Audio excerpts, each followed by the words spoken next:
Hey everybody, I'm in the book of Luke, chapter 18.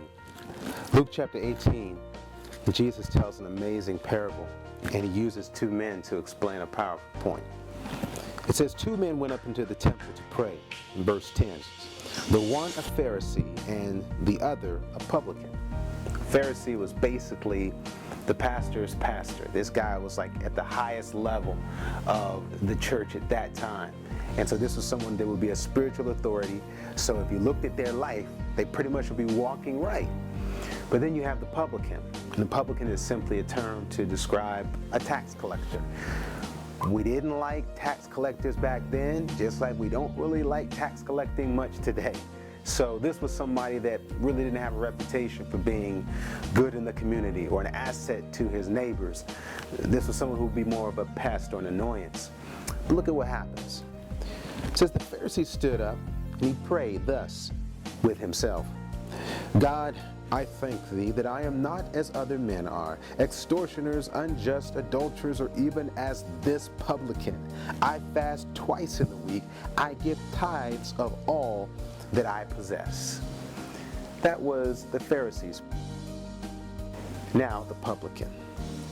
Standing afar off, he would not lift up so much as his eyes unto heaven, but he smote upon his breast, saying, God, be merciful to me, a sinner. 35-7. What do those two numbers mean? If you count the number of words in the prayer of the Pharisee, you get 35. You count the tax collectors, you get 7. And why does it matter?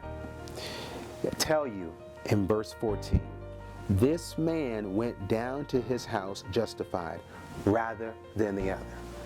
The tax collector was justified while the Pharisee missed the blessing. 4. Every one that exalteth himself shall be abased, and he that humbleth himself shall be exalted. Two things from this particular verse right here. One of them is this.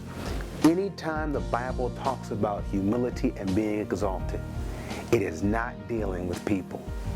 It's not talking about God putting you up in a place where you are Lord over or be over other people. The thing that God longs for us to have exaltation over or authority over is the sin in our life. They're the chains that bind us. It's the oppression that we've developed by our lifestyle and our habits. That is what God is really hoping that we would choose to be exalted over. But then the second point is this. When you think about 35 words to 7, you see how it only took 7 words. Because in those 7 words, this tax collector fulfilled the promise of Psalm 51. Psalm 51. Look at what it says here. In David's prayer, after he had his great fall, after the adultery, after the murder to cover up the adultery, having this child out of wedlock, all of this, here's what happens. He comes to this realization. In his prayer, Psalm 51:16 says, for thou desirest not sacrifice, else would I give it. Thou delightest not in burnt offering.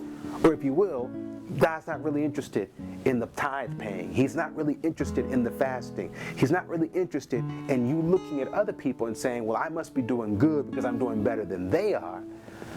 He wants us to have the publican's prayer, which was the sacrifices of God in verse 17 are a broken spirit and a contrite heart.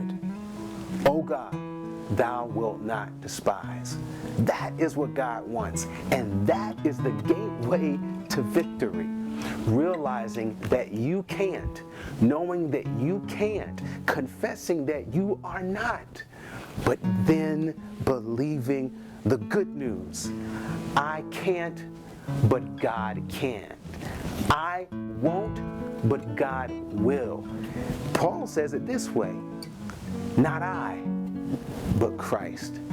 And that is why that publican went home blessed, justified, free, if you will, exalted over whatever bound him, simply because he broke his heart to admit who he was not, but believe who God is. I want to encourage you today. to receive this gift, because the broken spirit, the contrite heart, we can't make that. We can't break our own hearts. That's the work of the Spirit of God. And if God has been speaking to your heart and you realize what you are not, you realize what you cannot do, that's the first step for God doing it through you. It's to admit and acknowledge, I can't. But Jesus, you can, because you already have on the cross. So friends, I want to encourage us today. The broken spirit, the contrite heart, one of the greatest gifts. And it only takes 7 words to unwrap it.